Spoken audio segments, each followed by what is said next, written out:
because one of the things we've added since we did the, actually while we're on that, there is one of the documents you've got given in your, I think we should put away very neatly, is about it's just a document that was put in your file, it's not in the manual yet, about if you go overdue, some things that people say can help to bring on labour naturally if you want a little bit of help. Eating pineapple. Eating pineapple, saw that. Almost everybody that's actually done that has called and gone, I'm so sick of pineapples. So I'm not actually sure, we're not sure if it works, but some people say there's an enzyme that's meant to help with cervix dilate, and I don't know, anyway. So, if you have a C-section, they will come the day after C-section and give you a bed bath. This horrified me. Absolutely horrified me, which Adam, you'll understand more about me as Adam does the session now. But I'm quite prudish, and suddenly there's women in your room and they pull the curtains around and everything comes off and they clean everything. I was like, oh my god, horrified me. So if you have a C-section, they will come the day after the C-section and they will give you a head-to-toe full-on bed bath, which actually is, you feel nice afterwards, but it shocked me, I didn't know what they were doing. Get out. You lose a lot of blood when you've had baby, whether you have C-section or natural birth, you lose a lot of blood. So they put you in these really sexy, meshy pants that literally look like, come in. They look like meshy, disposable undies that they rip off down the side and you need to take on, they put on. So you sit there and everything's sore and then you've got these meshy things on with telephone books, pads to catch down. You feel like full on, you feel like the queen, hey, you really do. And they will put you on the bed with one of those bed sheets. So you feel a little bit like a toddler. They put a special bed sheet thing on top of the bed in case you leak. So you're on a plastic seat and you're on a plastic thing on your bed, and then you're wearing these netty things, and you really just feel like, oh my goodness me. But it's over quickly. So you cannot use tampons when you have given birth. Come in. Using tampons when you've just given birth is introducing bacteria back to the vagina, so you do need to use pads for that little while. I asked some of the mums that just gave birth recently, did they find anything better than what they give you at hospital, which are these really thick, long things, about this long and really thick. And when you first give birth, they'll put 2 of them in your undies. Did they find anything better, thinking there must be better technology to have the slimmer ones with the wings and something? Everybody said, actually, I just used those for the first couple of days and sucked it up, and then changed for those. You can get these faces like I love talking about this, it's so great. I'm joking. Those Always Nights, there's a purple, with the Always brand, there's a night pads, they're a purple one, and they're particularly good for absorption of heavy blood loss. So, but yeah, telephone book in it for a little while. Your boobs, when your milk comes in, your boobs are literally like this. So you'll hug somebody and you kind of go, oh, and they literally are as hard as anything. When you're full of milk, hi, sorry, it's fine, it's okay. I know. We've got on the road at 8. Yo. I'm going to get you coffee now. So your boobs get very, very, very hard and they become public property. In the hospital, they will, don't take it the wrong way. In the hospital, there are nurses that will come and help you breastfeed, but they're also getting to the other women in the thing. So they will come, take your breast, take your baby, connect it to you, and walk out. And everybody has a go with it. So it can be a little bit like just, there will be, if you're in hospital over the week, there will be a nurse on duty who is a breastfeeding specialist. If you can ask even once for her to come with you, come and sit with you and help you to latch so that you do it yourself. Because otherwise, by the time you go home on day 3, you're going to sit there going, where's the nurse to latch my baby? I don't know what to do. And you're engorged because your milk has just come in, your breasts are hard, and you can't get baby on because your breasts are so... So try and sit with the breastfeeding nurse when you're on, ask for her to come and sit with you. And if you get home and everything is terrible, ring Jackie, she will come and you go to her and she'll time it so your next feed, she'll sit with you, she'll help you get baby on. Most people end up at Jackie at some point. Sports bottle. Do we remember this? It's in the manual, you probably don't. If you tear or you have an episiotomy, when you pee, it's going to burn like crazy. So those sports bottles with the tops on, fill it up with water. As you pee, you spray up at the same time, and it will help to just reduce that the burn when you urinate. It can burn. So at the same time as you're peeing, you spray. They're going to go through all this stuff. Hopefully you don't get there, but if you do, if you have a C-section, it's not going to be a problem. But if you give natural birth and you tear a episiotomy, well, just generally it can be a bit sore and swollen for a little bit. So that's a nice thing. If you need to do a number 2 and you've torn and you've got a episiotomy, which you may, when you're going to labour, one of the things is your stomach will run. So you generally don't need to do something more solid until day 3, day 4. When you do, it can feel a little bit. I read on the internet, someone said, I felt like it was giving birth again. I felt like I needed to name it. I wanted to give it a name. So she was so proud of herself, like, yeah! But that first one afterwards can be a little bit troublesome, particularly if you've got an episiotomy or you've torn, okay? So if that's happened, then you can, if you get a sanitary pad and you push up on your wound at the same time as you're bearing down, it can just help you feel, it's better for you, but also, the dad's face is on. It can just help you feel like you're not going to lose your whole stomach out. So there's also a thing called padsicles, you can Google it. I've never used them, I don't have any experience with them, but people make this whole concoction of witch hazel and da-da-da and freeze the pads and then use those, and it helps to reduce the burn as well. So Google it, lots of fun. Your hair falls out. When you're pregnant, you don't use any hair, so you have this beautiful, glossy, wonderful head of hair, and as soon as you give birth, those hormones stop and your hair starts falling out. And a lot of the mums will get like, oh my goodness, my hair's falling out, I'm so stressed. You're just going to lose all the hair that you didn't lose while you were pregnant. So it's totally normal. Don't go into panics if you're in the shower and you suddenly have clumps of hair. That's just to do with the reduction and change of hormones in your beautiful pregnant bodies. And you're not going to leave hospital in your size 8s, please. Unless you've been doing Pilates like a queen the whole way through. Please don't have unrealistic body expectations. You're probably going to leave hospital in your maternity clothes the same ones you went in with, and you're going to have a bump, only there isn't going to be a baby holding it nice and firm now. So it's going to kind of slump and you're going to really feel like a fat old lady for a couple of days. But tuck it in, put something baggy on, and remember that your baby is, most women don't even care. They look at themselves. I've got a friend who she's had body issues for many, many, many years. And she had a baby recently and she looked at herself and she said, you know what, I actually don't even care, look at my baby, it's amazing. It's amazing. Are you going to tell that story about the waterfront? I'm not going to tell it anyway because we don't have time. So, let me just check that down. Waterfront. The waterfront. We were at the waterfront and my mother was visiting. Just in case you get a weird idea. My mother was visiting, we'd had our first baby and he was about 10 days old. 10 days old. And I was pushing pram and with the baby in it, the lady said to Adam, oh, when is your baby due? And Adam said, no, we had the baby. I'm pushing the baby, this little baby, you know, this thing. So, and she says to Adam, you know what you want to do? You want to take her home and you want to wrap up her stomach like that, just wrap it, leave her in bed for a couple of days, she'll be totally fine. And normally I would have been like, oh, no! I was like, you know what?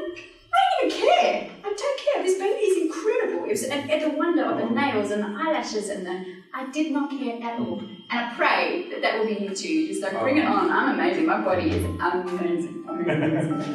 But if you're just size 8, no, not yet.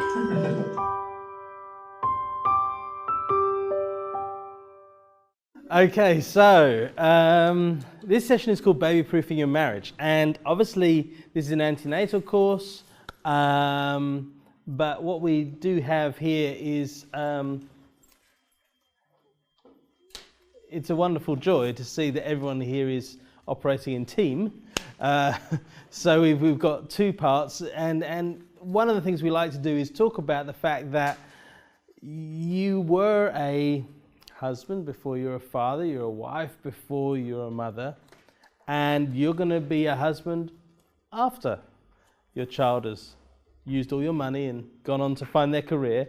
You're going to be a wife after your child has upped and left home and left you weeping in your empty nest. So it's these joys are ahead of us still, and one of the things that often happens for married couples is the baby becomes such the focus that they forget all about their marriage. And so this session is really just about that, just to try and set you on a course, give you a few pointers to bring you to a place where, okay, we can move forward now, we can make sure that we're valuing our marriage as much as we're valuing our child, and we're getting everything in balance and in order. So Vanessa was just touching on this, but let's talk about it. My body is wonderful, my baby is beautiful. This is more one for the mums, but Dad, you can confess that as well if you want.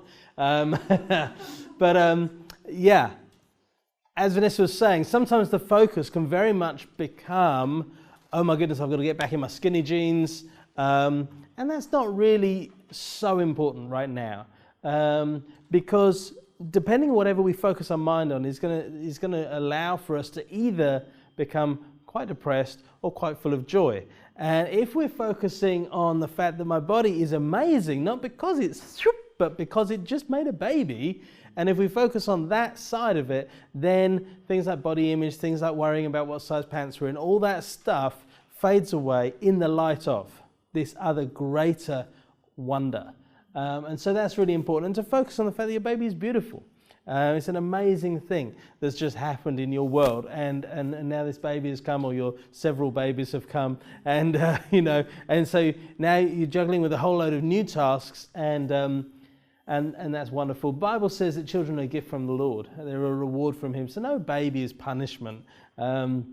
Babies are a wonderful gift, and so we need to focus our minds on that truth and not on some of the other things, because there is changes. For example, life will slow down. It sometimes almost feels like it's gone into freeze frame. I don't know if you've seen the Michael McIntyre clip about leaving the house. If you haven't, Google it. I won't do it justice. But basically the idea of how you leave the house when you don't have kids versus how you leave the house when you do have kids. It's hilarious. But it's true, and that's why it's funny. So, and the reality is life will slow down. You're not going to be going at the same pace you are. Even now in your pregnant state, you're moving faster than you will when you've got children. There will be, unbelievably or not, more toilet stops, because nappy changes come more frequently even than your bladder is coping with at the moment. So, but life isn't hard, it's different. And if we can't embrace change and understand that change is inevitable in life, and actually part of life's rich tapestry, although it sounds like a cliche, it's true, we need to look at those changes, and we need to learn to look at these things positively. And so the scriptures give us in Philippians, it talks about whatever is true, whatever is honorable. It's really talking about focusing our mind on the things that are going to build us up, not on the things that are going to break us down. One of the things we gave you in your folder was these expectation questionnaires. I don't know if you've done them yet, but if you haven't, now's a good time. Not like right now, but later. It asks questions like, Mum, when will you start to love your baby? 2, who will change the baby's nappy? 4, who will put baby to sleep? 6, when do you expect to sleep through the night? 9, from when will you get dressed again in the day? These are not unrealistic questions. They're actually really important questions to deal with and to process, because it could be that although right now you've got your makeup on by 7 o'clock, when you have a baby, it might not be on by 11 o'clock, or it might not be on by 11 o'clock at night. And that's okay, because actually life is now different. Life has changed, and we can focus on the good things about that. Dad gets asked similar questions. When will you start to love your baby? Sometimes we think there's going to be this just spontaneous attraction, this immediate sense of knowing and connection. I have to say, when our first child was born, the thing that concerned me most was the fact that he was blue, and so I didn't really feel like he was even the same species as me necessarily. He came out, and I thought I had some real great connection moments in the scan room. We're doing the scan and seeing, I saw his profile in the scan. I thought he looks just like my uncle. And so I really felt like, no, he's part of the family. And then he came out, he looked nothing like the scan. I mean, he was in colour, but not even a human colour. And he looked like a stranger. I didn't know him because I'd never met him. And he had a little bit of jaundice. They put him in an incubator. We went down the corridor. In those days, they did that a lot. It was an emergency Caesar. But we went down, and so I was kind of looking, and I'm taking photos through the glass and just trying to talk to him. And at some point, and I don't even know when it happened, I realized it's my son. And I was able to hold him, and he was part of the family. And that happened, but it wasn't immediate and it wasn't automatic, and I had to sort of invest a little bit into the relationship. And so be prepared for those things. Don't have unrealistic expectations. But some of the other things it also talks about is who's going to stay home, who's going to go to work. If you stop working, when do you expect to return, if you return? If you want to go back to work, who's going to look after the baby? And if you're reduced to one salary, whose money is it? And these are questions that actually you need to think through, because these are the questions that are going to cause arguments if you haven't already talked about it. You know, he comes home and says, I saw money went out of the account. And she says, yeah, I had to buy nappies. And he's like, oh, okay, I'm just checking because, okay. And it's like, that was weird. Why was he weird about me spending the money? Isn't it our money? But he's like, no, it's always been my money. I mean, we had 2 accounts and now you're using my money. And those are conversations, if you don't have them ahead of time, they provide a wonderful opportunity for an argument after the time. And although it's true that you don't have to attend every argument you're invited to, in this state of sleeplessness and hormonal degradation or whatever that we're going to be in, the likelihood is you're going to jump in, fists flailing, and it's going to lead to something bad. So there are some things we need to look at realistically. There's a huge change of identity for mum. I mean, up until this point, what's your identity been? It's probably been to do with maybe to do with upbringing, education, but a large part of our identity for anyone is what we do for a living, our livelihood, our career. Your primary identity right now is going to be mum. And it's going to be that probably for the next 18 years, whether you go back to work or not. The name you're going to hear most frequently is now mum. And so this is a huge change of identity, and we need to find the positives in those things and not just see it as something being stripped from us. And it's very easy to see it as something being stripped from us. There's changing roles. I always say that, you think you're okay, and then you get married and find out you're horribly selfish. Well, be prepared for the fact that if you think marriage fixed that, you're about to have a baby and find out you're horribly selfish. And particularly the dads in this case, but mums as well. Mums, it's almost like you don't have a chance to not be giving to your child. I mean, you're biologically designed to be feeding it. You've already grown it. There's a lot you've already given. And in some ways, the process of pregnancy does kind of put you in that space of, okay, I'm giving to my child. But for a dad, you have a lot of choices ahead of you. You have a lot of choices of whether you're going to participate in one way or another way. Are you going to participate fully? Are you going to be one of those dads who turns up for cuddle time and then is like, hey, thanks for looking after my kid, and you're off for your golf or your surf or whatever. So, yeah, we'll talk a little bit more about that. Handling of finances, as we mentioned, whose money is it anyway? And also, we did the session on postnatal depression with Robin, and I hope you found that helpful. As we said on the night, just the fact that you have sat in the room to hear that session means you have less chance of having postnatal depression. But it is something that both the mum and the dad need to be aware of, and I want to speak just as someone who has had a wife go through postnatal depression. She was not the one seeing it was happening. She was the one in denial. And even to this day, when there are warning signs, it'll be me who picks up on them normally earlier than her. And the simple reason for that is no one wants that. No one wants it. It's like, I don't want to know that I'm depressed. I want to think I'm fine. And it's good to be in that positive space and to be hoping that you are fine. But if there are warning signs of depression, then for dad to be as aware of those things so that he can have just that, open that conversation up. It's not a happy conversation that first time, but it's best to have an honest conversation and to seek the help. And it doesn't mean now I'm on drugs for the rest of my life, as you heard from Robin.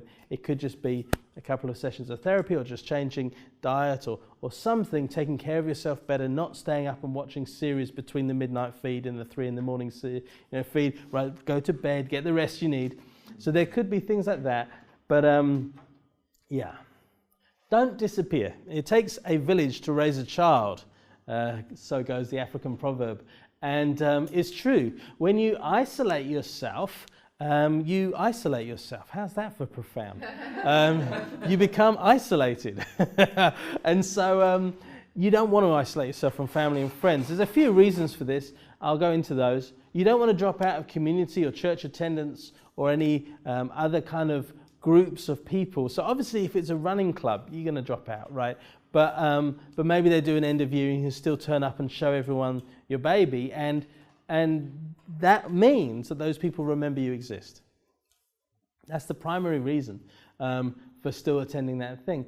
But in terms of some of the other ones, there are other reasons as well. If you're attending church, you're attending a home group that's happening on a weekday night, then you are getting spiritual food and nourishment as well. That's really important, because if you start going into a downward spiral of it's all about me, and that is a downward spiral. There's never an upward spiral involving introspection.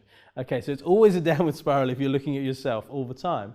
Then that's something that can help snap you out of that. So you want that spiritual food and nourishment, but more than that, it gets you around grown-ups. Now remember, maybe dad's going out to work, coming back, going out to work, coming back. He's having adult conversation all day. But mum has just been listening to, Wah! Or that's all she's had all day. Just like, and so what you need to now process and deal with is the fact that when you get home, Dad, Mum hasn't spoken to an adult since breakfast. Now, you're going to be exhausted and selfish. But if you can overcome the selfish, the exhausted doesn't matter, and you can have that conversation that Mum needs to have. No, how was your day? No, it's going. No, she doesn't want her. So she wants all the details because she had no life that day. She was inside. She was just doing house stuff and baby stuff. And as the time progresses, she'll be going out and seeing friends, and then that need for your life to be downloaded for her, it becomes less and less. And then it'll be her downloading what she did in the day. But conversation still needs to happen. But one of the ways that you can also help this situation is if you're going out to church, if you're going out to community, she's getting to chat to other grown-ups as well. And that's fantastic. So it gets her in a space where she's getting that connection that she needs. It also exposes you to the collective child-rearing wisdom of the herd, and that's helpful. But be selective who you listen to. Okay, I have a rule for listening to child advice. The one is, if they haven't had 2 children, I'm not interested in listening to them. Because this is scientific. Anyone here is scientists? You've done scientific research. We know that in any experiment, you have the experiment and you have the control.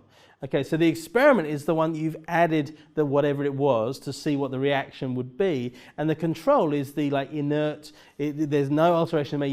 You want to see that it wasn't just the environment of the room that made this thing happen. Now, if you're having children and you have one child, you'll either think you've been a good parent or a bad parent. The reality is you're just a parent. When you have the second one, you find out if what you did worked on the first one, works on the second one. Now, this is a real experiment. This is proper science now. Because now we've got 2 test subjects and the same input won't have the same result. So now we find out actually it's all random and we have to relearn everything. So if you're taking advice, don't take it from someone who has one child. Okay, it's just not good science. So your opinion sharing is revoked until further babyage. Now, I'm not saying they're bad people. I'm just saying they don't know. So they might have done something that might have worked, but that might just be because that kid was always going to be nice in that regard anyway, or was always going to behave that way. Then the other criteria is, do you want your kids turning out like theirs? So the mum who's screaming and chasing after you, I'll tell you what you need to do with yours. I'll tell you what. Really? Please don't. Madam, keep your opinion to yourself. You're going to spare us all a lot of bother. So you don't want to be designing your parent style after a parent who is a lousy parent or just has a very challenging time with their own children. So maybe find 1 or 2 couples whose children seem human and whose home life is enviable. And if you can find those couples and basically drain them of all their wisdom. Just find out everything you need to know. If you need to know something, don't just randomly throw it out in the middle of a mum's group. I'm wondering about, no, because it's like throwing a hand grenade in. It's a bah, opinions. So what you want is you want one or two couples who have children that you wouldn't mind if your child turned out the same way as that. That's really important. And that home life, do you look at their home life and go, I would love my family when my kids are a bit older to look a bit like that? Like they're calm, they're pleasant, they can have adult conversations, they're respectful when other people visit. Okay, I want my kids like that. Okay, but they must be doing something right, you know. What did you do? How did you handle this situation? Okay. There's a this is a collection of various things that have been put on the internet, but essentially it's the confused mum of the internet. Breastfeeding in public is offensive, but formula feeding is frowned upon. Co-sleeping is dangerous, but rocking your baby to sleep is spoiling them. Sleep training means you don't love your baby, but not being on schedule means you've lost control. Staying home means you've given up on your career, but using a daycare means you're missing out. Trying to be confident in motherhood, but everyone keeps telling you you're doing it wrong. Hashtag mum bullies are the worst. And this is true. There are those like super mums out there, and you may end up being one. And if that for you is effortless and it's just a joy to be a mum, kudos to you. That's fantastic. I pray that that's all of your experience. But the reality is for many mums is it's a huge learning curve. And whilst, you know, Birgitta with her like sort of thing going on over there, you're kind of like, wow, lady, you put me to shame. Don't feel that way, okay? We don't know what's going on in her head. We don't know how many meds she's on. I mean, she might not be pulling that off narcotic free, you know what I'm saying? Like, it might be that she's getting a lot of additional stimulation to make it through the day. And what we've got to do is you just got to be realistic for you, okay? So, yeah, there's the whole debate about do you breastfeed, do you formula feed? And obviously there's the way that God made you, and that's fantastic that God made us hopefully with the ability to feed our child. That's the design, that's the creation design. But some people find that doesn't work out, and if we now heap judgment on them because that didn't work out for them, that's like saying I heap judgment on you because you got one leg. I mean, like, was it your fault? You know, did you saw it off yourself? It's not something that we judge people for. It's like judging someone for having diabetes, you know, or being deaf in one ear. That's ridiculous. So what we've got to do is we've got to create a culture where obviously we encourage people towards what is best within the creation that God has made.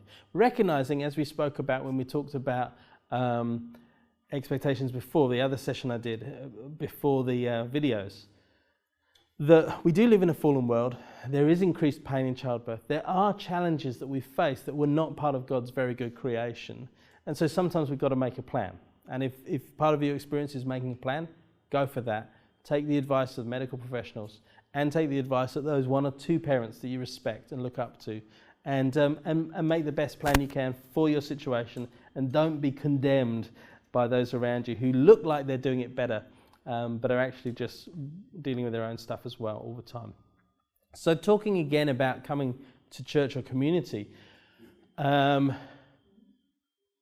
reminding your community that you exist is really important. I don't know if you've seen this, you know, when someone maybe leaves town and they have a big farewell and everyone says, oh, you know, we'll stay in touch. And what happened to that person? Where do they live now? I don't know. What are they going to do? I don't know. The reality is, it's not malicious. It's just out of sight, out of mind. You know, people leave and they're gone. And literally it'll take 4 weeks and you probably won't really be much in people's minds anymore. And that's why I'd encourage you not to be away that long. You've got to find a balance. Don't be a hero, and I think Robin spoke about this. Don't be a hero. Don't push yourself to the point that now I'm driving myself mad from trying to perform up to some kind of unspoken standard. But at the same time, don't use the baby as an excuse. It's very important that we don't fall into that trap. I know folks who use the baby as the excuse. They're now on their second child who's already over the age of 1, and they're still using the baby as an excuse. And these are people who were very involved in church life, very involved in multiple areas of ministry. Right now they literally are doing 0. And it's sad. Now, thankfully, I had a conversation with him the other day, and he says, I've realised we've got to stop using the baby as an excuse. I'm like, yaha! But you sat in this course and we said this thing then and you weren't listening. And for it's probably 4 or 5 years now, they've been using the baby as an excuse. And it's just totally sidelined them from a whole load of things that God could have used them in. And so that's really sad. But also just for your own life, you put your life on hold. You know what I'm saying? Yeah. Isn't there a season for things like that, like this putting? Because maybe just an example, how needs to kind of step down from a lot of stuff. Look, you've got to be realistic about what your capacity is. So what I'm not saying is keep running at the same steam. I mean, like we said, life slows down. It definitely slows down. And when life slows down, that sometimes means you can't fit as many things in. So be realistic. If you were sort of running multiple things and doing something every night of the week, that is not an option for you anymore. But being present is still an option. And maybe if there's some leadership that you carry, maybe some of that you can continue to carry. It's really every situation is an individual situation, so you've got to know your situation, you've got to know your leaders, and you've got to work with your leaders. But the important thing is, having taken a step back, will you be able to step forward again? Yeah. Have you, in your own mind, resolved that this is a temporary situation? That actually this is not, I've now retired from public life. I mean, like, you go, you're no. I mean, but some people, they do that. They have a baby, they retire from public life. That's it. We'll see you when I'm 50. And that's what we're trying to encourage you against. Being around other folks also helps to socialize your baby or babies. And if you're having babies, even more so, you want them socialized. Because otherwise, you're going to have 2 clingy children, not just one. So socializing your children is really important. Actually having them in a space where they're happy going to an auntie or uncle, or where they're happy going to a church auntie and uncle. You know, we call everyone auntie and uncle. But it's important that they're socialized. It's also important that you have free babysitters. That's very important. And being in church and in community and hanging around with people who are young and unengaged, and they become your pool of babysitters. And that's going to be really key for you. Moving forward, because one of the things we're going to talk about in terms of preserving your sex life is you at some point are going to have to trust a babysitter. And so you want to have people who you would trust your own life with and therefore would trust your child with. And you're going to find that in those close-knit communities of church or in community, a home group, something like that, where people love each other and you know they love you and they know you know they'd die for you. And that's great. That gives you a real sense of security. It's not like phoning someone from the classifieds. Do you look after babies? That I've never had to do. I thank the Lord for that. We've always had people in the church who'd never, like literally never had to pay for a babysitter. Accept help. However, it's a gift. Help must be a gift. It mustn't be payment for services rendered. So if someone brings a meal, that doesn't mean that you're obliged to let them in. So make a note of that, especially the very social ones. Okay, so you are the gatekeeper of your house, or you're the gatekeeper of that little curtained off area in the maternity ward, and you don't have to let people stay and chat. You don't have to be social with them. In that first week when they're bringing food, your wife has just had a baby. She doesn't necessarily want to see them. I mean, there might be that one couple who turn up and she's like, no, that's fine. But most of those people, although she loves them very much, she doesn't want to see them. And that's okay. And it's the same with phone calls. I mean, thankfully now just about everyone's name comes up and you can go, not today. Straight to voicemail. And that's okay. It's not wrong. And that's one of those things it's good to do. Regulate visitors and phone calls, remaining sensitive to mum and what she's getting used to.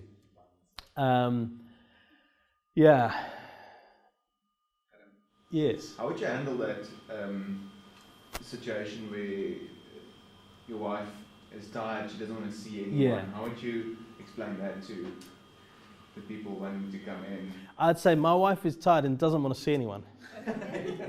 Yeah, because she just had a baby. What did you do today? It's just one of those things, like, just get with the now, guys. She's had a kid. Like, she's knackered. And I think if people don't get that, then just refer them to the elders. It's fine. We're on your team here.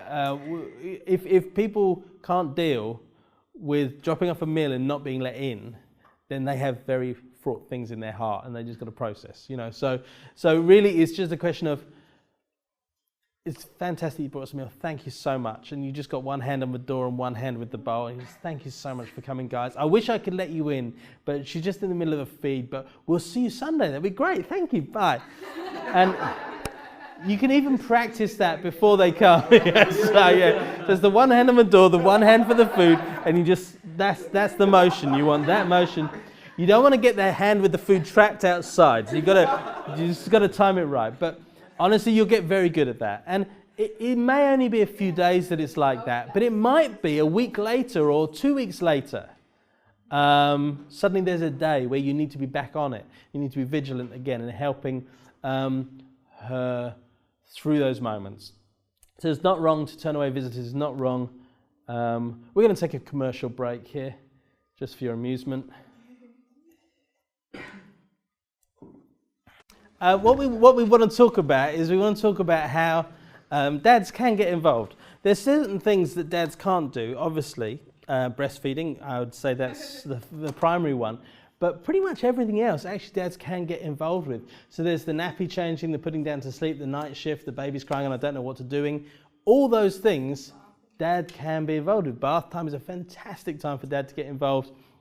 And mum can just go and have her cup of tea that she didn't get to have 3 times already that day.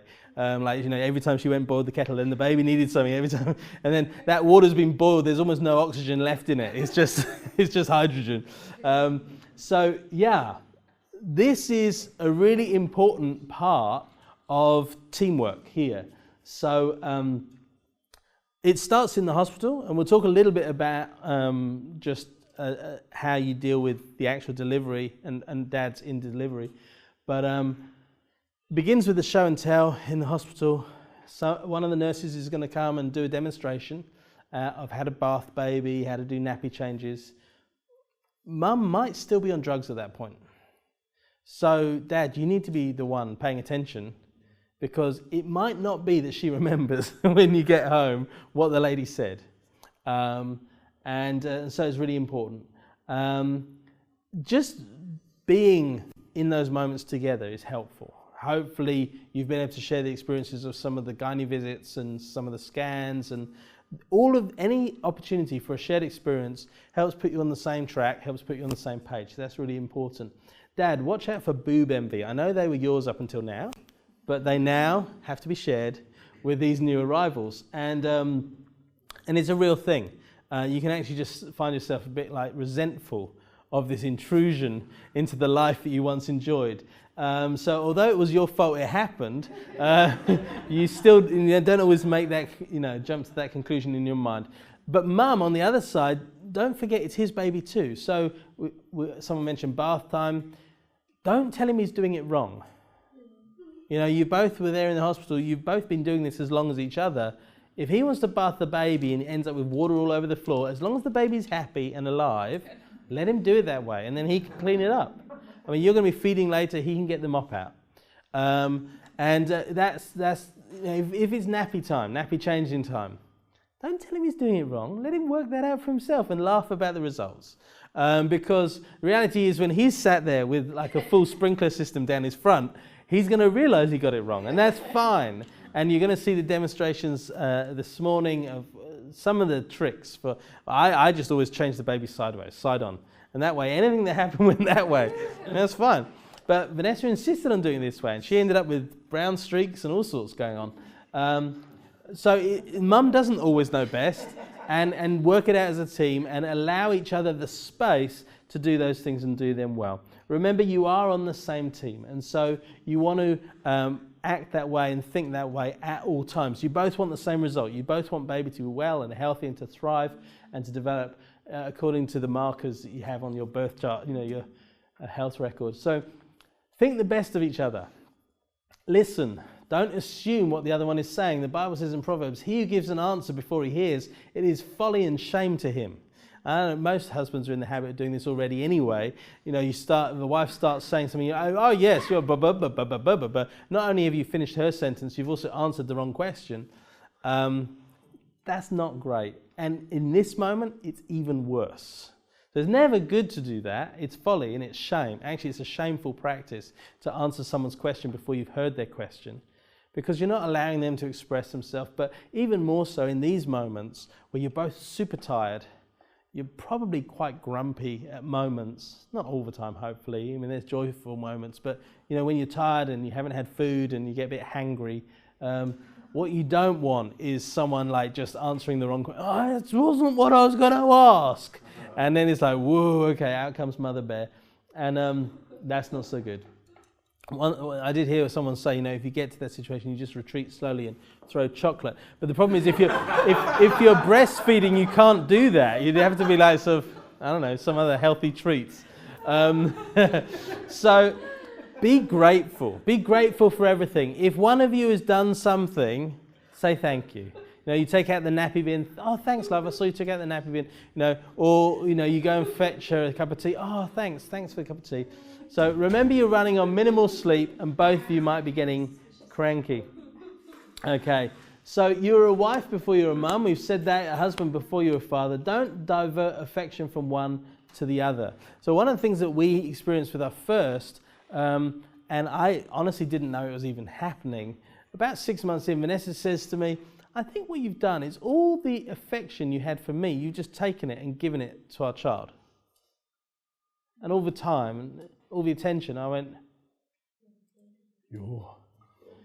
And I said, you know what, I think you're right, actually. And it was just, it was a bit of a horrible revelation to receive. And then you got to, but this is that thing about being selfish again. So we're used to having to give so much time into our marriage. If we just take that time and give it to our child, now we're giving nothing to our marriage. So this is where the selfishness thing comes. You've got to give something up. You've got to find more. So just like getting married meant you had to find more to give now to this spouse, now in having a child, you've still got to maintain that, and you've got to give more to your child. And you have multiple children, twice as much. And you have a second child, third child, more and more and more. And you wonder why that dad of 6 doesn't ever go and play golf, hardly ever anymore? It's because he's a good dad. And that's great. Kudos to him. You wonder why that father of 3 doesn't surf as much as he used to? Because he's a good dad and he's a good husband. Doesn't mean he's lost his life. He gave it up willingly, like Christ gave his up for the church. And we'll end with that. But essentially, this is the gold standard, is how does a husband love a wife? Like Christ, who gave himself up for her. And so we've got to deal with our selfishness, we've got to deal with those issues, and rather than just sharing out the meager portion we'd already allocated, we add, and we add, and we add more. We add more unselfishly, and we give up from ourselves and give there. Children don't come first. Tragic story of friends of ours, and when she said as much to Vanessa, I told him children come first. Well, they're no longer married. She still has her children, but she doesn't have a husband. And I would hate for anyone I know to go through that experience. It's horrifying. But the reality was she just had it all cart before horse. You can't put the children first because the children aren't there forever. The children, they move on, and then what have you got? You've got a husband who knows he's second best. That's not what you want. You want to build the best gift you can give to your children is a really loving home and a healthy marriage. That's going to be the best thing. If they know they're not first, that's really good for them. Because most kids these days grow up thinking they are first, and that's why we have so many issues in society. So if your children know they're in second place to your spouse, that's going to be really good for them, and it's going to be really good for your marriage. Be there for each other.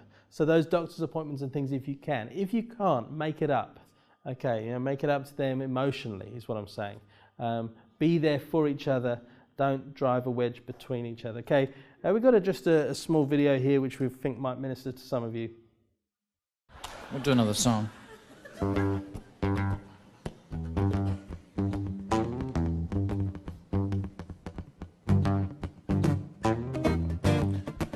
Oh yeah, that's right, baby. Girl, tonight we're gonna make love. You know how I know, baby? 'Cause it's Wednesday. And Wednesday night is the night that we make love. Tuesday night's the night that we go and visit your mother, but Wednesday night is the night that we make love. Cause everything is just right. Conditions are perfect. There's nothing good on TV. Conditions are perfect. You lean in close and say something sexy like, I might go to bed, I've got work in the morning. I know what you're trying to say, baby. You're trying to say, oh yeah, it's business time. It's business time. It's business. It's business time. That's what you're trying to say. You're trying to say, let's get down to business. It's business time. It's business. It's business time. Ooh. Next thing you know, we're in the bathroom brushing our teeth. That's all part of it. That's foreplay. Then you go sort out the recycling. That's not part of it, but it's still very important. Then we're in the bedroom. You're wearing that ugly old baggy t-shirt from that team building exercise you did for your old work. And it's never looked better on you. Oh, team building exercise 99. Oh, you don't know what you're doing to me. I remove my jeans, but trip over them because I still got my shoes on. But then I turn it into a sexy dance.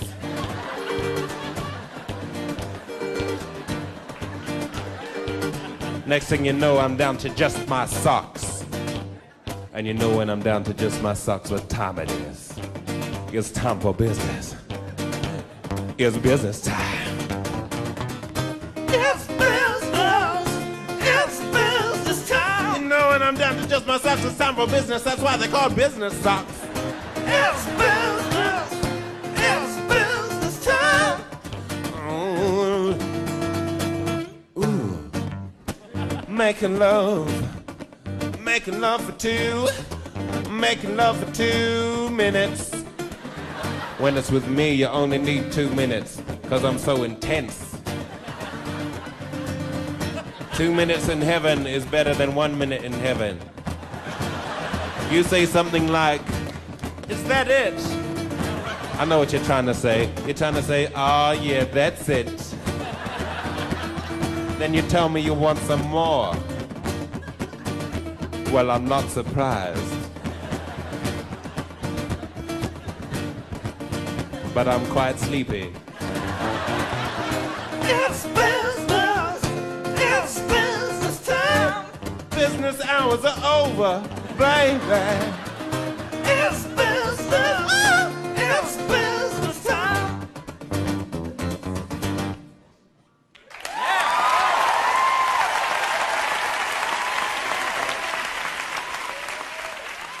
So, it's less awkward than me dealing with it. So, so at some point, the thing that got you here, you want to get back to that. And so we need to talk about when sex starts again. Sex obviously being a fairly important part of marriage. So the sex needs to be still happening while the baby's arriving, not while it's arriving, but before it arrives, you know. So before baby arrives, go on a date.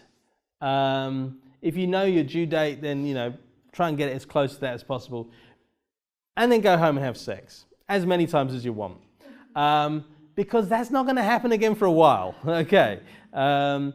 So it's going to be probably at least six weeks minimum.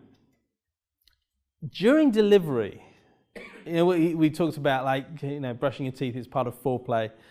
Delivery, it's the same kind of scenario. How you perform as a dad, as a husband in those moments is going to play into the way that your wife sees you moving forward. Again, we sat with a couple, no pressure, but we sat with a couple, I think their child was already 3, or they might have already had their second child, and the trauma of the first delivery and how poorly the husband had performed in that situation, and how he just kind of stood back and let the doctors just do whatever to his wife, and she had felt very betrayed, let down, and those sort of things. And that was a major thing for them as a couple to process and work through. I'm not putting a major pressure on you here. Again, it's to do with expectations. If you know you're going to faint at the sight of a needle, then have that conversation beforehand and discuss what your role is going to be. Have realistic expectations. But if you're going into delivery and your wife thinks you're going to be holding the baby and cutting the cord, and you know that's never going to happen, have the conversation first, deal with those expectations. But primarily, your role is to protect, love, and to serve your wife. So it might be going and fetching ice. It might be bringing over the gas and air machine. It might just be rubbing her back with a tennis ball or whatever other things you're going to be doing during that time. Be careful. Remember, you can't unsee stuff that you've seen. So the one guy, I think they had a forceps delivery. He said he never looked at Brightongs the same way again. But he also never looked at his wife the same way again. And that was an issue for him then moving forward in the bedroom. He just had these images in his head, actually he wished he had never seen. So you know how you're wired. You know what you can handle, what you can't handle. I didn't get down the business end of our deliveries, and then they ended up both being Caesars, the one emergency Caesar, the other was a scheduled Caesar. I knew I probably wasn't going to do really well the other side of that curtain. So I stayed this side of the curtain. The anaesthetist had the camera. We've still got all the photos, but I was just with Vanessa. I was being there for her, and that was important for us, and that was important for her. And, you know, it's okay. You don't have to have your head right in the action. Just be that, but you can, yeah. I mean, we had another friend. He was there with his video camera, and she's like, I don't want you showing this to our friends. like, why are you even filming this? We don't need a record. There's some things you want photos of, and other things you don't. So, when baby arrives, realize, Dad, Mum has been clung to all day. So. Whilst physical contact is important, it's not always going to lead to sex. Definitely not in the first 6 weeks. It's not going to lead to sex. And you need to make sure that the physical contact you're giving is of a loving nature, not of a demanding nature. Because she's getting a lot of demanding contact during the day. So when you get home, hugs, kisses, whatever, but maybe the best thing you can do in terms of foreplay, this is like the most boring kind of foreplay you can think of, is take the baby and let her have a moment. Because that might be the best thing for you long term in terms of what you're hoping might happen later. Because if she's had nothing but just people on her all the because the child's just and when she finally gets to put the child down for that first sleep of the night, and then now you're on her in the same way, she's going to be like, seriously? Get off. Thank you. Do try and spend some time of each night in the same bed. One of the ways that couples can grow apart is that if you have the luxury of a home with many rooms, the child has its own room, there may even be a day bed in there or something. Mum doesn't want to wake Dad for that evening feed, and so she'll go into the child's room, and then maybe there's a bit of rocking and issues getting the child to sleep again. It's like, oh, let me just lay down here. Before you know it, Mum has slept the rest of the night in the child's room. We knew a family, this led to Mum starting the night in that room, because why bother having two locations when you can cut it down to one? Before you know it, they're sleeping in separate bedrooms. Nothing is ever going to happen if you're sleeping in separate bedrooms. So this was like a major, okay, how do you come back from that? It's almost like, at what point do you go back to your bed? Which is your bed. I mean, it's your marriage bed, but at what point do you go back if you've made a habit of sleeping somewhere else? And so the encouragement would be, stake claim to your bed. Be in your bed. One of the things we did was I would go and fetch the baby when it cried, hand it to Vanessa. When she'd finished feeding, I would then do the nappy change and put it down. That means she's actually staying in the bed. I'm the one moving around. There's no way I'm sleeping anywhere else. I'm going back there. So it's all well and good. You know, that works out fine. And you just need to think about it in terms of what's the long-term outcome of the choices I'm making right now. There's long-term consequences to every decision we make, so we need to think all the way down the road. The other thing that happens is keeping yourselves the same amount tired is helpful. It may be that you think it's kind to let your husband sleep because he's got to go and work. Realistically, that is sort of kind, but not kind to you, because now he's going to have all this energy, and you're not. And that means he's going to become frustrated by your inertia, your lack of movement. And he's going to want to do something on the weekend, and you're not. And he's going to become frustrated. Ultimately, it's actually making you more and more separate rather than more and more together. If you're both firing on about the same amount of sleep, then realistically, you're going to have the same expectations when it comes to recreation, socialization, going places, doing stuff. So it's actually not a bad thing if you're both a little bit worn out, because it keeps you on the same page. So work together in those things. At some point, find a babysitter and go on a date. Remember the thing we said about being in church? You've got babysitters? Go on a date. Sex, in terms of actual intercourse, is only going to resume when mum is physically and emotionally ready. That's a 6+ week minimum, but it could be longer. Obviously, you're going to go for your gynae visit, you're going to go for your checkup. She's going to sign off, or your gynae, male, female, is going to sign off on whether you're okay, and everything is back as it should be. And at that point, you may be physically ready again to have sex. But remember, some of the things Vanessa mentioned earlier about just those feelings of if things have changed down there, if there's been tearing or episiotomies. So there might be emotional things where you feel like, is it going to hurt? Am I going to get broken? And so you've got to also process some of that emotional stuff. It may not be a big thing, but it may be. And so just be sensitive to that. After the baby arrives, mum's breast, we've spoken about, it's going to be leaky and sore. And the leaky thing you might be into, the sore thing is never fun. So you just got to deal with those things and work together. Again, expectations. Mum pushed the baby out of a tender place, so be considerate. Okay, so there is changes that happen. So in terms of actually what's happened in your body, I mean, parts of you have come online that didn't even function before. Like literally your body is now a different body. It's a more mature body. It's had changes take place. And so you need to know that it might feel different. It might not feel the same for either of you. It might feel different to how it did before. It should still work though. It should still be fun.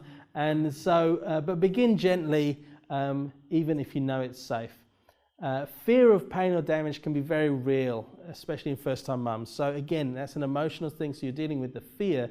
And so as a dad, as a husband, you've got to be loving and kind and gentle and considerate. However, if sex is consistently uncomfortable, then you should consult your caregiver, because it could be that there's something left over from your birth experience that needs to be dealt with. Be accountable. This sounds weird maybe to you, but this is something we often encourage people to do, is that couple that you've latched onto, who you think are awesome, and you want your children to be like theirs, maybe them, or maybe there's someone you're walking with in the life of the church, ask them to check with you around the 7 or 8 week mark how things are going. And they know what you mean and you know what they mean, and you don't have to have an explicit conversation. Just ask them to ask you, are things back as they should be? Have things started again? Because if you don't have sex, believe it or not, and you probably don't believe it now, you'll understand in a few months, it could be 6 months, it could be a year, it could be 6 years. It could be that you only start having sex again when you wonder if your child needs a sibling.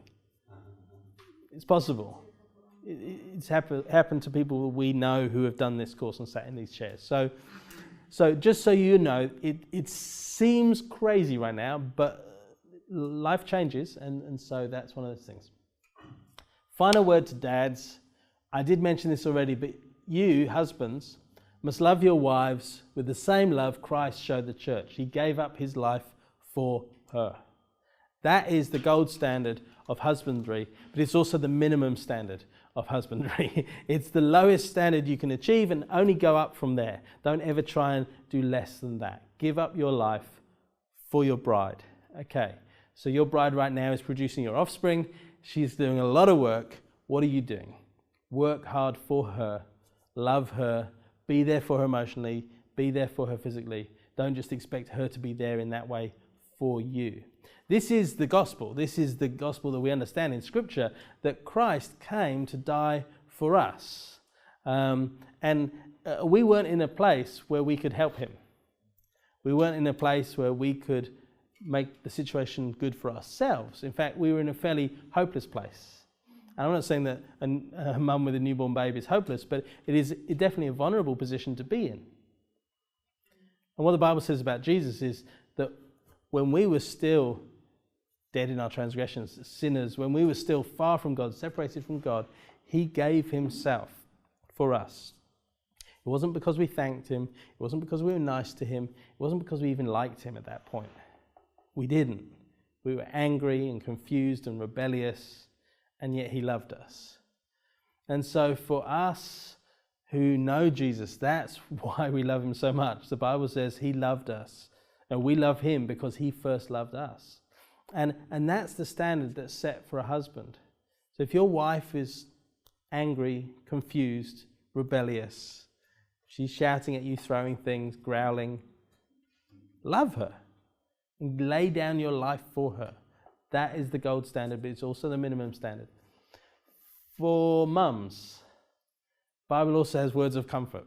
It says that God is able to make all grace abound to you, so that having all sufficiency in all things at all times, you may abound in every good work. And it's a wonderful thing becoming a mum and raising the next generation for the glory of God. And so in your situation, you can trust God that he's going to make grace abound to you. You might go, I don't know how I'm going to deal with being a mum, or I don't know how I'm going to deal with having twins. I see mums with one and I'm wondering, how am I going to do it with two? God is able to make all grace abound to you. But you've got to plug into him.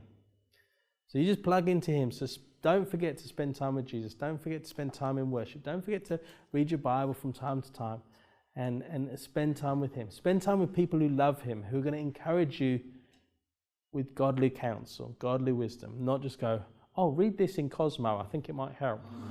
You want people who are actually going to push you in the right direction and really help you in that way. We are done.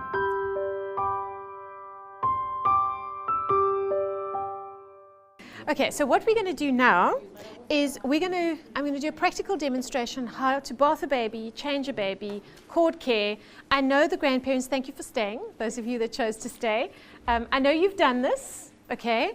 But what we're going to do is I'm going to show you how the hospital is going to show you how to bath and change a baby.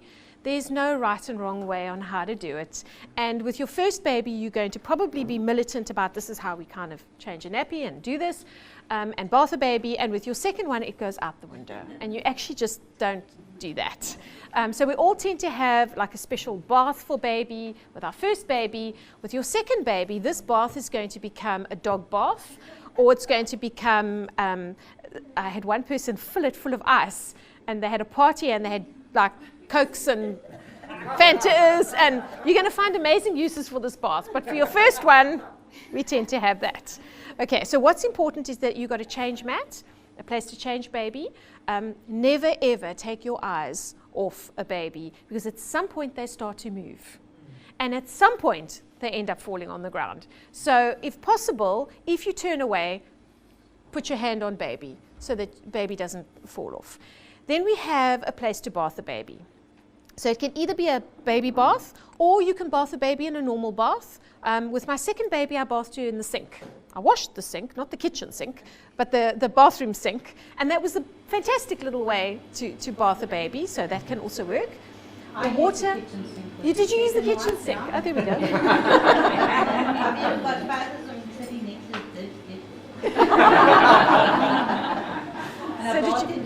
So you bathed him first and then the dishes. But I had a back issue, and I had a high counter in my kitchen at that stage. There we go. And so it was easy. It worked. Stands with baby bath and carry the water and keep everything from me. And especially if you end up having a cesarean, you don't want to be carrying this. Please. A whole thing with water in. So some of them actually fit into the bath that you can just tip it. You're going to find what works for you. Okay. What's important is the water temperature. Your baby needs to bath in warm water, not cold water. We tend to err on the side of coldness. And then the babies scream when they get put in that water because it's ice cold. And they also lose body temperature very quickly, not so much in summer, but winter. And so we want the water to be warm. We don't want it to be too hot. So how can you tell what would be a good temperature? We don't use our elbows. We either use the back of our hands or preferably this area, because it's a very sensitive area and you can pick up, you know, what the water temperature is. Also, you're going to do a lot of faffing, changing baby and undressing baby before we actually put them in the bath. So make sure the temperature is warm enough and hasn't cooled down by the time you put your baby in the bath. Most of you are delivering in summer. So for a winter baby, what we would tend to do is either change baby in a bedroom with the heater on and then take baby to the bathroom, or you would have a bath in the bedroom where it's warm and so baby doesn't lose a lot of body heat. Okay. Before I undress further, we use preferably non-scented aqueous cream to wash them with. You've got all these top to toe and fancy stuff. If you actually look what's in here, these products are actually quite harsh on a baby's skin. And so we prefer to use these things from 3 to 6 months. So don't chuck your stuff that you get given, but we prefer in the very beginning to use non-scented aqueous cream. And then you can bath the baby in this without doing extra moisturizer afterwards, because moisturizer gets well absorbed on wet skin, not on dry skin. So you could do this and save yourself some PT. Having said that, there's nothing nicer than a massage to actually get baby settled. And then we've got bum cream, I've got a change of clothes, I've got the cord care, I've got a towel for baby, and then I prefer to use cotton wool, not face cloths, to wash baby in the beginning. I put wet wipes here. But preferably in the first week, don't use wet wipes. Why? Because baby's in a sterile environment while they're inside you, and there's a lot of chemicals in here. And once baby comes out, they get exposed to all these chemicals, and we find that they tend to get a really bad nappy rash on day 4, day 5, and it's because of the chemicals in the wet wipes. So wet wipes we use for if we go out and when baby's older. In the meantime, cotton wool and water or cotton wool and baby oil. The first poo that baby makes is that black, thick, tarry meconium. It's oil-based. So if you take cotton wool and water or even a wet wipe and you wipe the bum, the meconium sticks and doesn't seem to come off. But it's oil-based. So if you take cotton wool and baby oil, it slides off. So take baby oil with you to hospital and then you can get rid of that meconium faster. Okay, so I've covered all of that. And now we're going to undress baby, and there's nothing the right way or the wrong way to undress baby. Just when we pick baby up, make sure that you support the head. It would be really good, because babies don't get a lot of tummy time these days. It would be really good that when we are changing nappies, that we actually put baby on their tummy with their head to the side, so that baby is getting used to being put on their tummy. Okay. All right. And now I put one of these onesies on, which are not easy to take off. So this baby is being very, very good. Your baby might be screaming. With putting things over their heads, they don't like having things taken over their heads, so try and take it off in one go rather than putting it over their face. And this one's got a vest on as well. Okay. So you will notice that I'm going to leave the nappy on. And the reason why is because babies have no sense of responsibility in that area. So if we, while we're doing the face, I'll show you now, and the eyes, if we take the nappy off, they usually poo or wee in there. And then you end up with extra washing. So preferably keep the nappy on until the last thing. I'm covering baby because they lose a lot of body heat quite quickly. And so I'm keeping baby covered, nappy on. Now we're going to wash the face. 2 separate cotton wool swabs, 1 for each eye. Babies tend to get sticky eye or an eye infection. If you use 1 swab, you can cross-infect. So 2 separate swabs in the water, no soap. Okay? From the corner of the eye out, corner of eye out. Now I can take this and wash the rest of the face. Okay. Don't forget under the chin, where the milk sometimes collects, and behind the ears that you're cleaning there. Okay. Now the hospital is going to show you how to wash a baby's hair. Now the babies don't have a lot of hair, so you don't have to wash their hair every day. And why they do it this way, where you do the hair separately, is because they don't want baby to lose a lot of body heat. Okay, so they're going to tell you the rugby ball hold. So baby's under my arm like this, and they're going to tell you to cover the baby's ears. I don't know why, because babies are born in a water environment. Okay, so to cover, this is a big baby, so to cover their ears, because you don't want water to go in, makes no sense to me. There is the membrane of the eardrum that actually separates the outer ear from the middle ear. So you're not going to get water in the baby's ear. If it does, it'll just run out the ear canal. It's not a big problem. Okay. So then they're going to say to you, you do this, and then you use aqueous cream to wash the baby hair. There are two soft spots.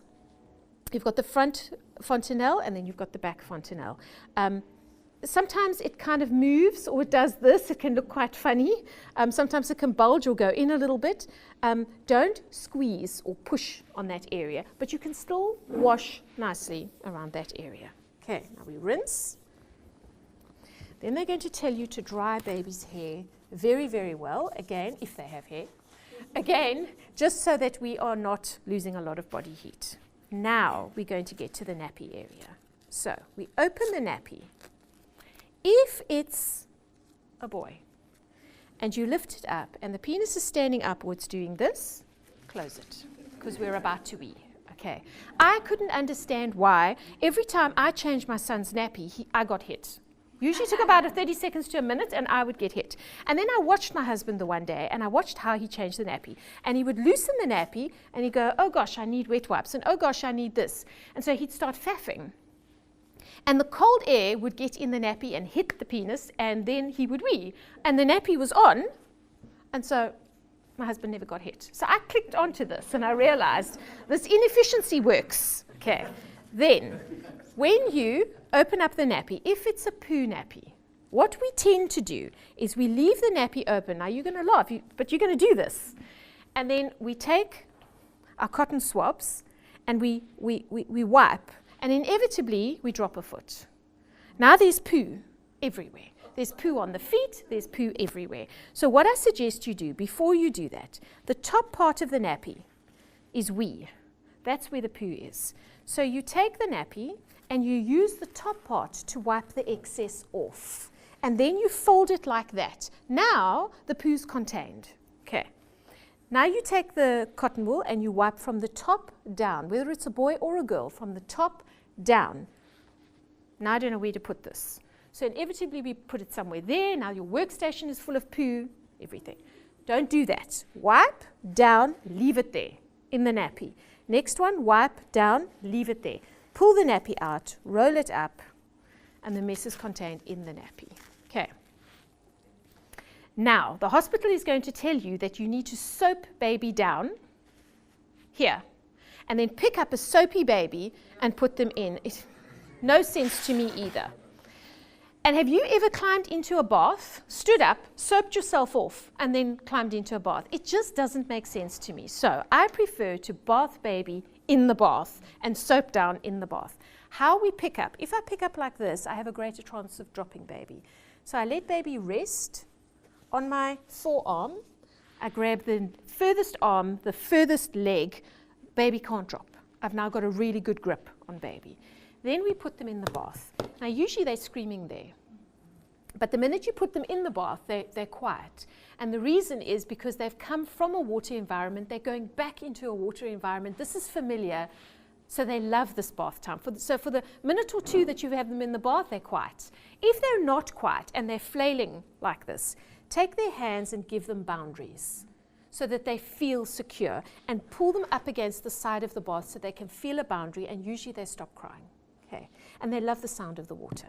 So now I can soap baby down and wash them in the bath. Okay. If I want to wash the back, I just swap hands, and now I can get to the back area and rinse baby. Okay.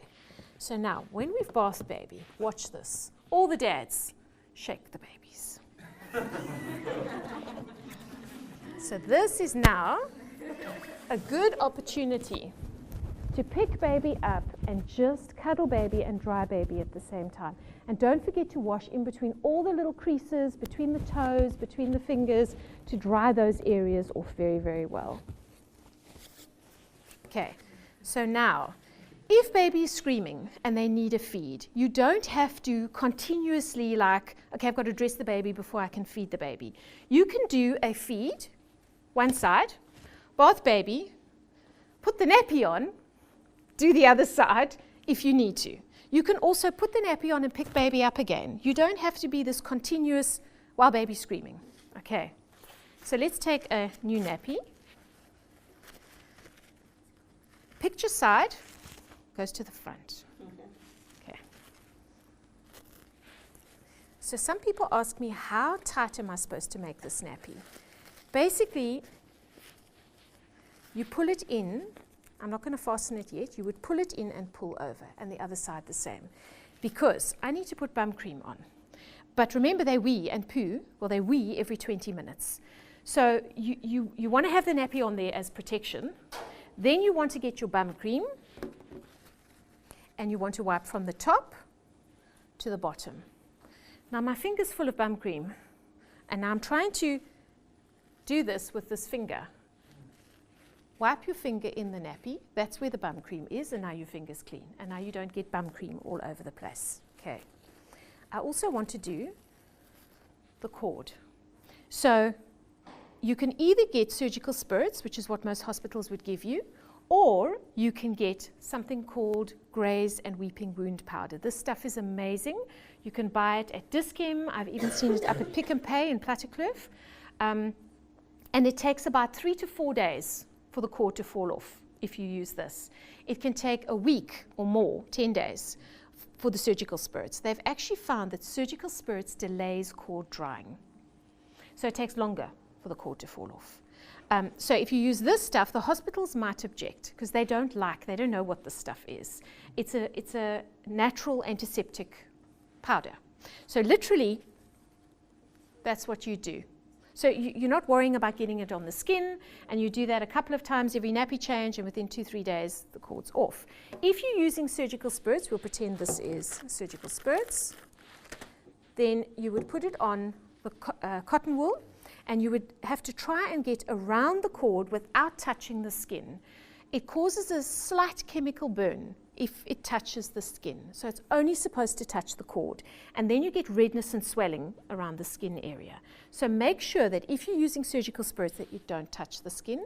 Also, it's got alcohol in it. So as it touches, it evaporates and it's cold, and so babies sometimes cry. They have no nerve endings in the cord area.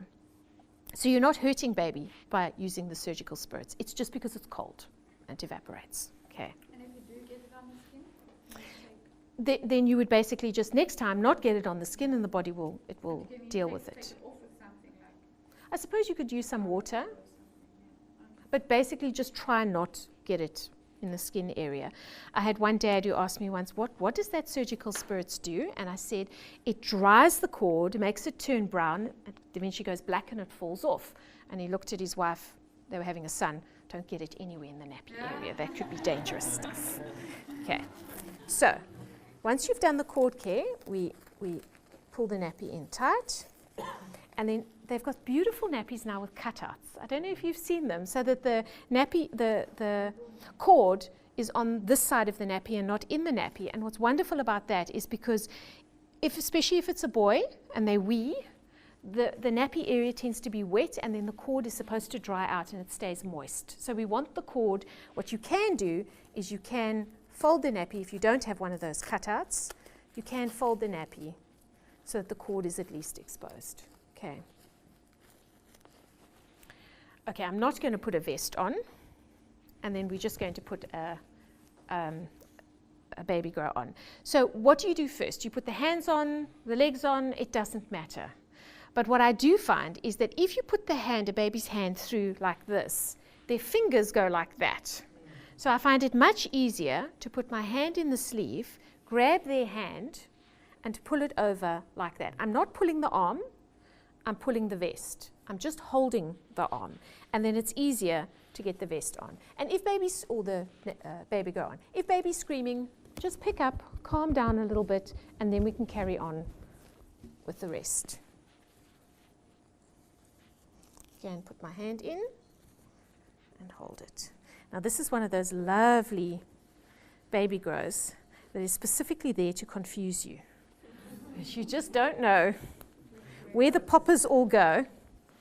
So what I find helps is do 2 at the bottom on either side. And then we start from the top and we work our way down. And I find it all lines up if you just do 2, 2. There we go. So otherwise you end up with stuff and you don't quite know where what goes. So I know that sounded very like, no, but that's easy. But you're going to make these mistakes, and it does help make it a little bit easier. Also, if it's a boy, when you put the nappy on, point the penis down. It does, because what happens is if it's left up, it wets this area, and then you end up with a wet vest and baby grow and a dry nappy. And then you can't understand what's going on there. Okay, so any questions there? I'm flying through it because we were a little bit late. With twins, is it a team? Never mind just with twins. It's the funniest thing to watch. Sorry, guys. A first-time mom and dad change the nappy. It's a team effort with one baby. You've got the dad standing here and the mom standing here, and the dad's passing stuff and dummy in the mouth and finger in the mouth and calm down and shh, shh, shh. And you kind of wonder, how is it possible that this tiny baby, one tiny baby, can take 2 parents to deal with? And then by the time baby's a toddler, it's the most amazing thing. Mom is changing poo bum on the bed as baby's crawling away, the mom's wiping, because you get very good at it. But when you get handed this newborn, it's like a team effort. So 2, good luck. So then with twins, it's a family effort. It's a family effort. Yes, agreed. Who baths baby? So you're going to have to work out those arrangements with twins. I think it would be a little bit more juggling. But with one baby, we normally say a best time to bath a baby is around about 5, 6 o'clock in the evening. Why? Because all babies are niggly. It's suicide hour, happy hour at about 5, 6 o'clock. Babies scream. I think it's just they're tired. The milk is also more concentrated in the afternoon, so they cramp a little bit more. So that's a very good time to bath them because they're crying anyway. So we bath them. They then tend to settle down into a nice sleep after that bath. So if you bath them in the morning, then often babies sleep the whole day, and then at night time they're awake. So that's not a good plan. Also, preferably dads bath the baby. This is your special time to bond with your baby. Mom has fed the baby all day, especially if you've been at work. And so now this is your time to spend with baby. Moms, this is your time to brush your teeth and climb in the shower, because you haven't done that all day, because you haven't had a chance. So it's a great time for mom to get away. Dads, lock the bathroom door. Because what's going to happen is mom is going to stand looking over your shoulder and go, don't do it this way, do it that way. And so what dad's going to do is he's going to pass baby to mom and go, you do it, because you obviously know what you're doing. So dads, lock the bathroom door. Moms, the babies are going to cry. They are going to cry. Dad is not hurting the baby. They do cry when we bath them. Okay, so what I did, because I couldn't handle that crying, is I would go and climb into a shower. That was my zone out time, where I could get into a shower and I didn't hear baby crying because the water restrictions not so wonderful, but Dad, you better do it fast then. But that worked for me. Okay, so that was my special time. So now, how do we swaddle a baby? I actually had somebody asking me this question the other day. I didn't know that there was a movement going around with not swaddling babies. And so one of my moms who'd already had a baby asked me, what is your take on swaddling a baby? So I said, well, my take is generally that we do still swaddle babies because they've come from this environment. They're not used to having no boundaries. They're used to having something. So to have no boundaries and leaving baby in a cot unswaddled, their hands are suddenly going to flail and they're going to wake more easily. And so that didn't make sense to me. The rationale that was given was that babies need to move for development, brain development. Babies need to sleep. They need to shut down and sleep. And so they don't need to be woken all the time. When they're awake, don't leave them swaddled. So then they can have freedom of movement for their brains to develop. So that makes sense to me. I don't understand the no swaddling. Your baby might not like to be swaddled like this. Your baby might want to have their hands out so they can self-soothe. and have their hands there. So you're going to see what your baby likes and doesn't like once baby is born. So if the hands would be in, we would pull it in like this. And if baby is quite small and the blanket is big, you would even fold it over so baby has boundaries. Okay. If they want their hands out, then that's fine. We would pull it under there so that baby can at least have their hands out, whatever works for them. How do we burp a baby? So with burping a baby, I preferred this method. You might prefer to have baby over the shoulder and burp baby this way. So you can burp this way. You can burp baby across the knees like this with the head turned to the side, one knee higher than the other. Why? Because the wind needs to go up. So if we've got baby like this, it makes it harder for the wind to come out. But I preferred this position.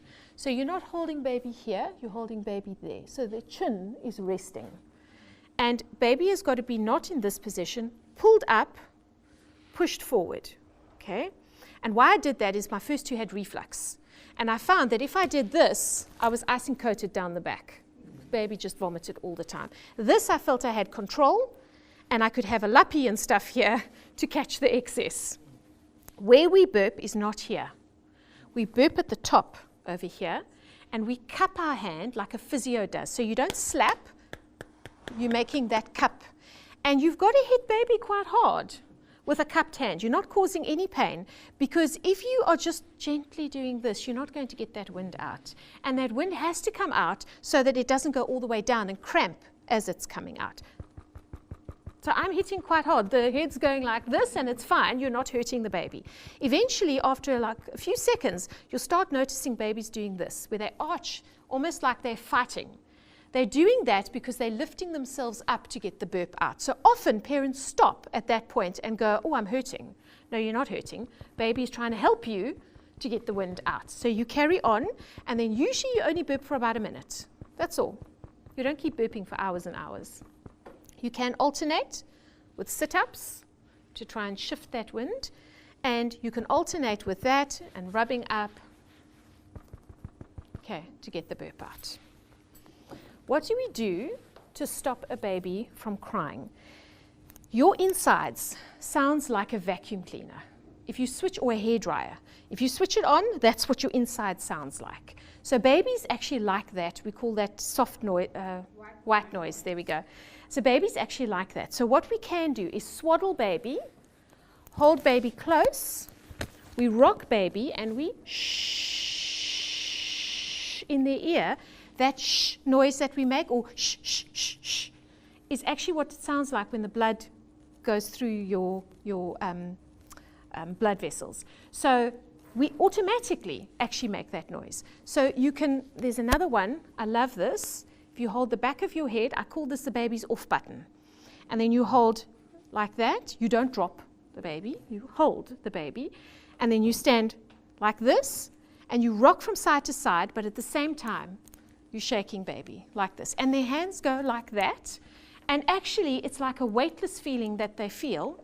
And they stop crying immediately. It's the most amazing thing. Some of them prefer being in a more upright position and shh from side to side. So that's how we switch our babies off when they're screaming. Okay, so baby could be too hot. How do you know if baby's too hot? You'll feel in the back of their neck, and you'll feel that it's quite sweaty. Baby could be too cold. So you might notice that the hands and the feet are very cold, and they want to be. What happens if baby has a fever? Babies under 6 months generally don't have fevers, but it's a good thing to check. So what is a normal temperature? 34. No. 36 to 37 is a normal temperature. Okay. How are you going to measure the temperature? Thermometer. Where are you going to put the thermometer? So you get the ear ones, yes, that you can automatically just do that. You can also get the normal thermometer that we're not going to put it in a baby's mouth. We're not going to put it in the baby's bum. We're going to put it under the baby's arm. Okay. Normal temperature is 36 to 37. Babies who are ill drop their temperatures. So they tend to have a temperature of 35. Make sure that you've measured the temperature properly, but an ill baby would usually have a lower temperature. After 6 months, they tend to, because that's when the immune system kicks in. They then start to have a higher temperature. Okay. Anything else that we could possibly do for this baby? I have spoken about overstimulation. So baby, if you have spent the whole day at Canal Walk, that night, expect that. Okay, or you've gone to a braai with a whole bunch of people that are laughing, or baby's had pass the parcel, expect that. So then you've got to bring baby down. Overstimulation, dark room, swaddle, maybe some white noise on, shh. I've had some parents who've switched the vacuum cleaner on at 3 in the morning. It works. Hairdryer on at 3 in the morning. It works. So some parents get in the car and they drive. I had a friend of mine who put her baby in the car chair on top of the tumble dryer, strapped the baby in the car chair, not in the tumble dryer, on the tumble dryer, and then switched the tumble dryer on and timed it for an hour. And the vibration, the heat, and the it put baby to sleep. And so that's what she did to actually cope. Okay. Did anybody, somebody did, I'm going to chuck baby. No, I was joking though. Yeah, no, I know you were, but I'm glad you brought that up. Did that noise not irritate you?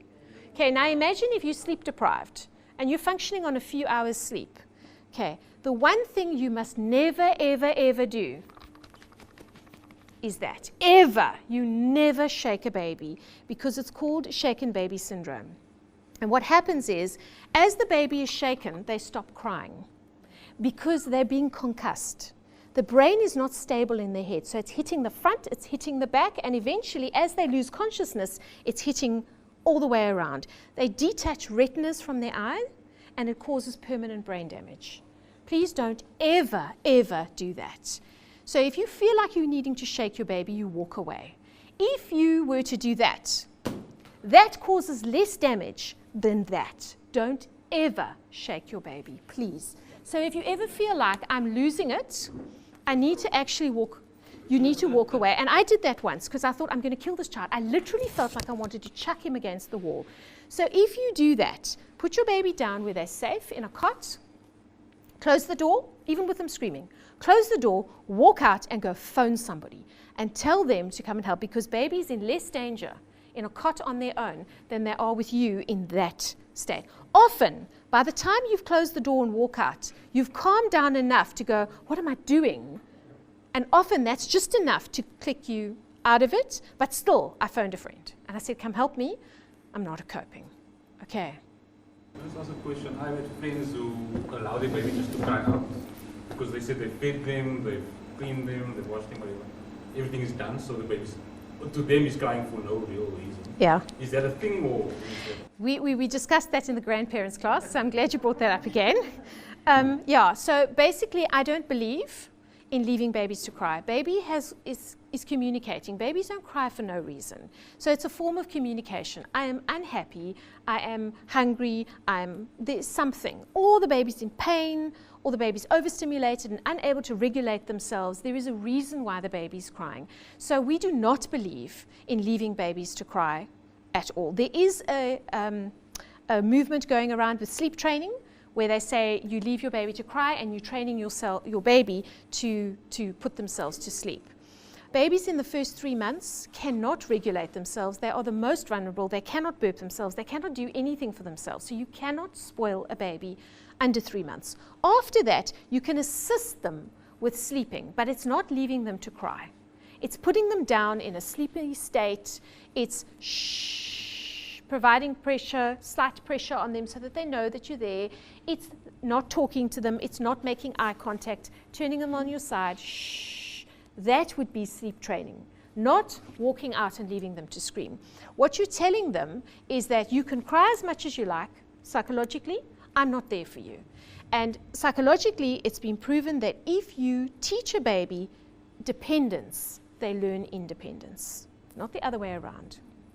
So babies that have all their needs seen to are very independent toddlers. Those that are left to kind of sort themselves out are very insecure. You can literally see them. They run onto the field and they're constantly looking back. Where's my mom? Where's my dad? But the babies that are all their needs seen to, those babies will run on. They won't even look back where mom and dad is. They don't care. They are so confident. Okay, so we don't leave babies to cry. Okay, it's not good for them. At the moment, birth feels like this big thing coming. You're going to look back on this and you're going to go, oh my goodness, being a parent, out of being a parent, giving birth was this much of being a parent. So actually what we prepared you for in this event, much like you prepare for a wedding, you put lots of planning into a wedding, but a wedding is not a marriage. So we're preparing you for the event to go through that makes you the parent. You're actually already parents. We're preparing you for birth, but parenting is a whole other thing, which we have barely touched on. So there are other things that you can do to equip yourself if you find yourself needing tools, but try to keep that in mind. We have a lot of people that come back to us and say, even though they felt so prepared when they went through it, they actually realized how unprepared they were. And birth is one of those things you don't know what's going to happen. But what we do know is that the Holy Spirit promises us that He is always with us. He's always with us. He says He will. The Bible says that God will never leave us, never forsake us. He's always with us. And the Holy Spirit, the Bible talks about the Holy Spirit being a midwife. And even though we haven't been through this yet, we haven't been in a labour room, we don't know what our bodies are going to do, the Holy Spirit has been through birth many times and knows what to do. So when you were there, if you remember nothing else from this course, when you are in that room and you're giving birth to your children, the Holy Spirit is with you. You ask Him what to do, you ask Him to be with you, and I promise you will feel Him there, guiding you and whispering to you, just get a sense, I'm going to do this, and He's do this, and He's do this. Okay. Blah, blah, blah, blah, blah, blah, blah. I lost my notes, so I quickly scribbled. That's it, actually. Thank you for being with us. Thank you for choosing this course. It's been an honour and a privilege to get to know all of you. I'm totally excited to meet all of your bumps, however that happens, and see them come to life. That sounds like a